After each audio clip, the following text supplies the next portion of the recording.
Komisi Pemberantasan Korupsi atau KPK mengamankan 2 pejabat dalam operasi tangkap tangan atau OTT di daerah Probolinggo, Jawa Timur.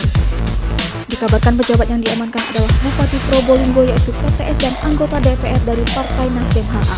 Terkait hal tersebut, Sekjen Partai Nasdem Johnny G. Plate mengaku baru mendengar kabar kadernya di OTT oleh KPK dari media. Dia menekankan pihaknya sangat prihatin usai adanya dugaan kadernya yakni HA ditangkap tangan oleh KPK.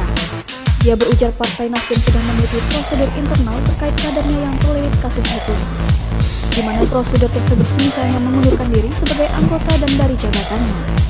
Sebelumnya diketahui tim Satgas Komisi Pemberantasan Korupsi atau KPK melakukan operasi tangkap tangan di wilayah Jawa Timur. Dalam operasi tersebut KPK dikabarkan mengamankan 2 pejabat yang merupakan pasangan suami istri di daerah Probolinggo, Jawa Timur.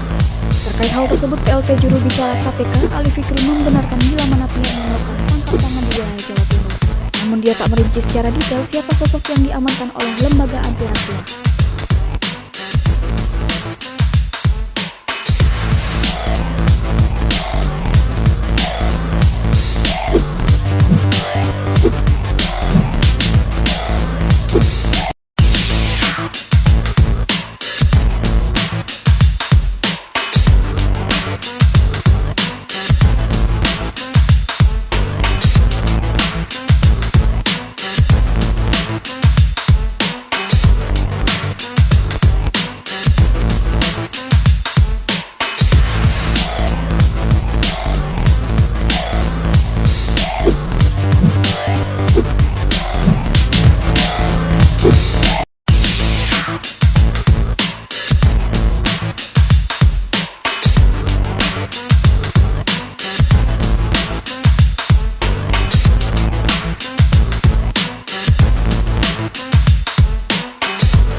Terkait dengan kegiatan tangkap tangan yang dilakukan oleh KPK di Kabupaten Probolinggo, Jawa Timur, hari ini sekitar tadi pukul 17.05 waktu Indonesia Barat, tim KPK dan juga pihak-pihak yang diamankan dalam kegiatan tangkap tangan dimaksud telah tiba di Gedung Merah Putih KPK Jakarta.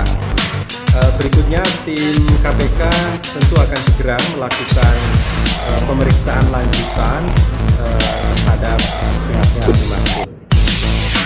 Kami akan informasikan perkembangannya setelah tim selesai melakukan permintaan keterangan dan klarifikasi, kemudian menyimpulkan hasil dari kegiatan tangkap tangan